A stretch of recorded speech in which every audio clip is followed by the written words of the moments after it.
The termites were still crawling when the chimpanzees stopped moving.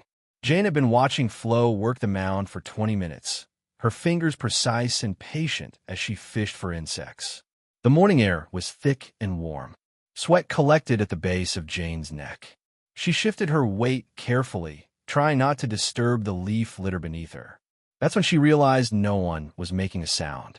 Flo's hand hung in the air. David Graybeard had turned his body toward the eastern trees, his shoulders tight. The juveniles who'd been tumbling over each other moments ago now sat perfectly still. Even the smallest one, the female Jane had started calling Flint, had her eyes fixed on something Jane couldn't see. Jane's pen hovered above her notebook. She didn't move. She barely breathed. The forest itself kept going. Birds called, insects hummed. Somewhere far off a branch cracked and fell. But the chimps had created their own pocket of stillness inside all that noise. Jane followed their gaze into the shadows between the trees. Nothing, just the usual tangle of vines and the dark spaces where sunlight couldn't reach. Her throat felt dry. She wanted to swallow, but didn't. What had they heard that she'd missed completely? Jane counted to 30 in her head before anyone moved. Flo lowered her hand first, but not to continue foraging. She placed it flat on the ground beside her, fingers spread wide. It was a posture Jane had seen before, grounding, stabilizing. Flo's eyes never left the dark spaces between the trees. David Graybeard took 3 steps backward. Slow steps, deliberate. His feet barely made a sound on the leaf litter. Jane felt her own breath catch. She realized she'd been holding it without meaning to. She let it out as quietly as she could, through her nose, trying not to create any sound that might break whatever was happening. Maybe she was reading too much into this. Chimps paused all the time. They listened. They responded to things she couldn't always identify, distant calls from other groups, the snap of a branch that might mean a leopard or nothing at all. Just caution. But this felt different. The juveniles moved closer to Flo, not running, not scrambling the way they usually did. They simply repositioned themselves, one slow movement at a time, until they were nearly touching her. Flint pressed her small body against Flo's leg. Jane's pulse tapped steadily in her throat. She became aware of her own position, exposed, sitting in a small clearing with her back to a fallen log. She resisted the urge to turn around and check behind her. 20 more seconds passed. Then David Graybeard made a sound. Not a call exactly. More like a breath pushed through his teeth. A soft, sharp exhale that Jane had only heard a handful of times before. A warning sound, but quiet, contained, as if he didn't want whatever was out there to hear it either. Flo responded immediately. She gathered Flint under one arm and began moving, not away from the group, but toward the others, toward the big fig tree where the rest of the chimps had been resting earlier. Jane's hand trembled slightly as she turned the page in her notebook. The paper made a soft whisper. Too loud. She froze. Every chimpanzee looked at her, not with curiosity, not with the usual interest they showed when she moved or made noise. This was different. Their eyes were wide, focused, almost like they were trying to tell her something. Her stomach tightened. She pressed her palm flat against the ground, the way Flo had done, and felt the coolness of the earth through her skin. It steadied her just a little. Maybe they weren't looking at her. Maybe they were looking past her. She didn't turn around. Something told her not to. David Graybeard's gaze shifted back to the eastern trees. The others followed. Jane watched the muscles in his shoulders bunch and release. He was ready to move, ready to run, but he wasn't running. Why wasn't he running? The thought circled in Jane's mind. If there was real danger, a leopard, a snake, another aggressive male from a neighboring group, they would have scattered by now. They would have screamed warnings, rushed into the trees, and created chaos. But instead they were doing this, staying low, staying quiet, staying together. Jane's throat felt tight. She swallowed carefully. A fly landed on her wrist. She didn't brush it away. Flo made a soft grunt, a sound Jane recognized as reassurance, usually directed at the young ones. But Flo wasn't looking at the juveniles. She was looking at Jane. Jane's chest squeezed. She didn't understand. Was Flo trying to comfort her? Or warn her? The air felt heavier now, Or maybe that was just Jane's imagination. The patches of sunlight seemed dimmer. The forest sounds, the birds, the insects, felt farther away, like they were coming from another world entirely. David Greybeard took another step back, then another. He was moving toward Jane now, not quickly, not with any urgency in his posture, but deliberately, closing the distance between them inch by inch. Jane's heart beat faster. She kept her body still, her hands visible, her eyes soft, all the things she'd trained herself to do. But her mind raced. Why was he coming closer? What had he seen that made him think staying near her was safer than staying where he was? David Greybeard was now less than 10 feet away from her, and Jane could see the individual hairs along his arm catching the filtered sunlight. She had been close to him before, many times, but never like this. Never when his whole body seemed coiled with tension. Never when his eyes kept flickering between her face and something in the forest she still couldn't see. His breathing was steady but deliberate, each inhale and exhale controlled, measured. Jane found herself matching his rhythm without meaning to, her own chest rising and falling in time with his. She wondered if he could hear her heartbeat the way she imagined she could hear his, a steady drum beneath all that thick dark hair and muscle. He settled onto his haunches about 6 feet from her left side, close enough that she could smell him, earthy and sharp like dried leaves and something else she could never quite name. He didn't look at her directly now.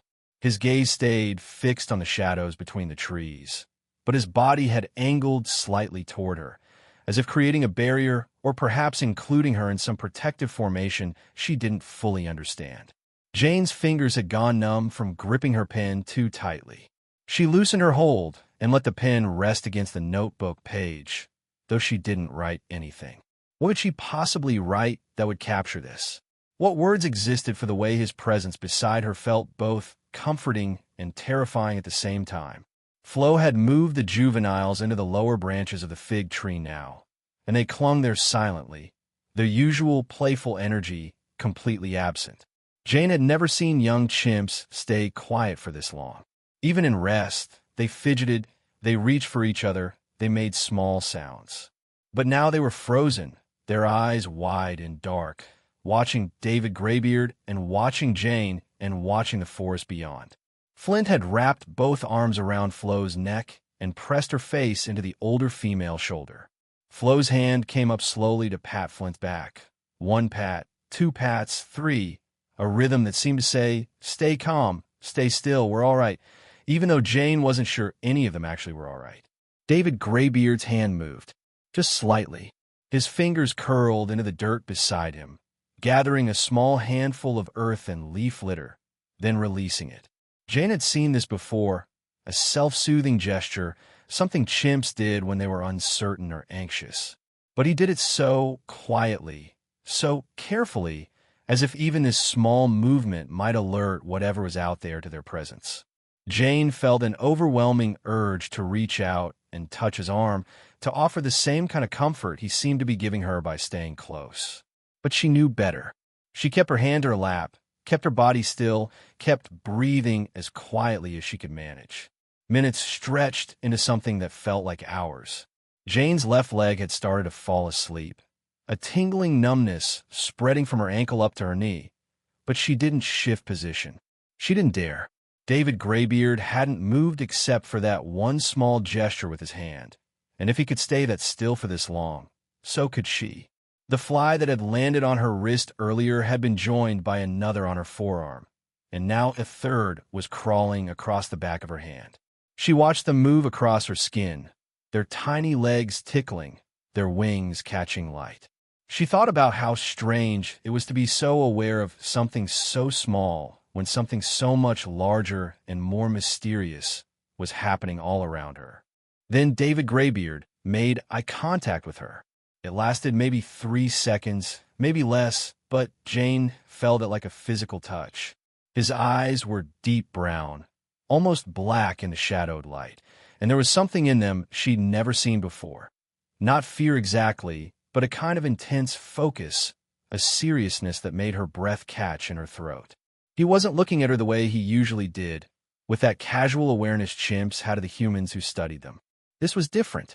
This was direct, intentional. He was communicating something, and Jane desperately wished she knew what it was. Was he asking her to stay still? Warning her about something? Acknowledging that they were in this together, whatever this was? She didn't blink, didn't look away. She let him hold her gaze until he chose to break it, which he did by slowly, almost reluctantly, turning his attention back to the forest. Jane released a breath she hadn't known she was holding. Her hands were shaking now, actually trembling against the notebook in her lap as she pressed them flat against the pages to make them stop. The paper felt rough under her palms, real and solid, something to anchor her to the ordinary world when everything else felt suspended and strange. A sound came from the Easter trees. Not loud, not dramatic, just a soft rustling, like something moving through the undergrowth with purpose. David Graybeard's whole body tensed. Every muscle visible beneath his dark coat seemed to harden, to prepare. But he still didn't run, still didn't vocalize. Jane felt her own body respond in the same way, her muscles tightening, her breath becoming even more shallow. She strained to see what was making the sound, but the shadows were too deep, the vegetation too dense. All she could make out were shapes, the vertical lines of tree trunks, the tangle of vines, the darker patches where sunlight never reached. The rustling stopped. Complete silence again, even deeper than before. Jane realized she couldn't hear the birds anymore, couldn't hear the insects. The whole forest seemed to be holding its breath with them. David Graybeard's hand moved back to the ground, fingers spreading wide, and Jane found herself mirroring the gesture without thinking, pressing her own palm flat against the earth beside her notebook. The soil was cool and slightly damp, and she could feel small pebbles and twigs pressing into her skin. She kept her hand there, kept that connection to the ground, and waited alongside him for whatever was going to happen next. The rustling came again, closer this time, and Jane finally saw movement in the shadows. Not a leopard, not another chimp. A bushbuck, a young male with small horns, picking its way carefully through the undergrowth. It moved slowly, its head low, ears swiveling constantly. Jane watched it emerge into a narrow shaft of sunlight about 30 feet away, and she understood immediately why the chimpanzees had gone so still. The bushbuck was terrified. Its whole body shook with each step, its legs stiff and awkward, and it kept pausing to test the air with its nose. Something had spooked it badly enough to drive it toward the chimps rather than away from them, and that something was still out there in the forest. David Graybeard made no move toward the bushbuck, even though chimps occasionally hunted small animals. He just watched it pass, his body still tense, but not with predatory interest. Jane realized he was doing exactly what she was doing, trying to understand what had frightened this animal so completely that it would risk coming this close to a group of chimpanzees. The bushbuck disappeared into the vegetation on the western side of the clearing, and the sound of its movement faded quickly. The silence returned, thicker now, pressing against Jane's eardrums until they ached. She wanted to swallow, but her throat felt too tight, and she became aware of how dry her mouth had become. 5 more minutes passed, maybe 10. Jane had lost her sense of time completely. The sun had shifted enough that the patches of light on the forest floor had moved several inches, and her notebook page was now half in shadow. David Graybeard finally stood up, slowly, testing his weight on each leg before fully rising. He didn't move away from Jane. Instead, he turned to face her directly, and for the second time, he looked into her eyes. This time the look lasted longer. Jane felt something shift in her chest, a strange loosening of the fear that had been gripping her ribcage. He seemed calmer now, not relaxed, but no longer on the edge of running or fighting or whatever he'd been preparing himself to do. She understood then that he had chosen to stay near her. Not because she could protect him, she had no illusions about that, but because there was safety in numbers, even when one of those numbers was a human woman with a notebook and no claws and no strength worth mentioning. He had made a calculation, some quick assessment that told him his chances were better if he stayed close to her than if he stayed alone near the termite mound. And that meant he saw her as part of his group, at least in this moment, at least when it mattered. Jane felt tears prick unexpectedly at the corners of her eyes. She blinked them back, not wanting to blur her vision, not wanting to miss a single second of whatever was happening between them. David Graybeard reached out, not toward her, but toward a low-hanging branch nearby, and broke off a small leafy twig. He brought it to his mouth and chewed it slowly, his eyes still on Jane, and she recognized this for what it was. A sign that the danger had passed, or at least diminished enough that he felt comfortable eating. He was showing her it was safe, teaching her, in his way, to read the forest the way he did. Jane's throat tightened with something that wasn't fear anymore, but something closer to gratitude, or maybe wonder. She had spent months learning to understand their calls, their gestures, their social hierarchies. But this was different. This was trust, offered in the smallest possible increment, in a moment of shared vulnerability. Flo climbed down from the fig tree with the juveniles clinging to her, and the group began to move again, slowly at first, then with more confidence. They didn't resume foraging at the termite mound. Instead, they moved westward, following the path the bushbuck had taken, putting distance between themselves and whatever was lurking in the eastern forest. David Graybeard waited until the others had moved ahead before he started walking, and when he did, he glanced back at Jane one more time. Not with concern exactly, but with acknowledgement. She was part of what had happened here. She had been included in something she didn't fully understand and might never fully understand. Jane stayed sitting for a long time after they'd gone, her notebook still open in her lap, the page still mostly blank. Her leg had gone completely numb, and when she finally tried to move it, pins and needles shot through her calf and foot with an intensity that made her gasp. She worked her toes inside her boot, flexed her ankle, and waited for the feeling to return. The forest sounds had come back gradually. Birds calling again, insects resuming their steady hum, the ordinary music of the jungle reasserting itself. But Jane felt changed somehow, like she'd crossed a threshold she hadn't known existed. She had spent so much time thinking about how to observe without interfering, how to be present without being intrusive. But what had just happened had nothing to do with her methodology or her scientific training. She picked up her pen and tried to write something, anything, that would help her remember this later. But the words that came felt inadequate, too small for what she'd experienced. David G. stayed close during a period of tension, unknown threat in forest. Chimps remained calm, but vigilant. Bushbuck passed through clearing, clearly frightened. The sentences looked sterile and useless on the page, a poor translation of what her body still remembered. The electric awareness of being watched, the weight of David Graybeard's presence beside her, the way time had seemed to bend and stretch. She closed the notebook and pressed it against her chest, feeling her heartbeat against the cardboard cover. Some things couldn't be captured in field notes. Some things could only be felt and remembered and wondered about later. Jane walked back to camp that evening with her boots heavy and her mind somewhere else entirely. She kept replaying that moment when David Graybeard had looked in her eyes, tried to decode what had passed between them. She had come to Guam to study chimpanzees, to document their behavior, to add to human knowledge about our closest relatives. But somewhere along the way, the work had become about something else too. It had become about connection, about being seen and seeing in return, about standing still in a forest with another intelligent being and recognizing that you were both trying to make sense of the same mysterious world. She still didn't know what had been in those eastern trees. A predator maybe, or another animal passing through.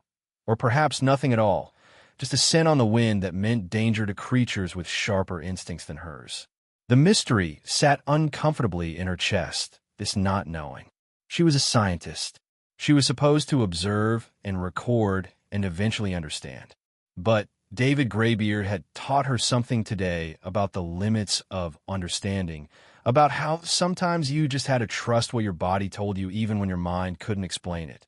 What struck her most was the choice he'd made. He could have run. He could have climbed. He could have stayed with Flo and the others near the fig tree. But he'd chosen to position himself near her instead, and that choice meant something. It meant he saw her not as a threat or an outsider but as someone who belonged in that moment, someone worth staying close to when things got uncertain. Jane had spent months earning that trust through patience and stillness and showing up day after day. But until today, she hadn't fully understood what that trust looked like when it really mattered. She sat on her cot that night with her notebook open, staring at those inadequate sentences she'd written. The lantern flickered, casting moving shadows on the canvas walls of her tent.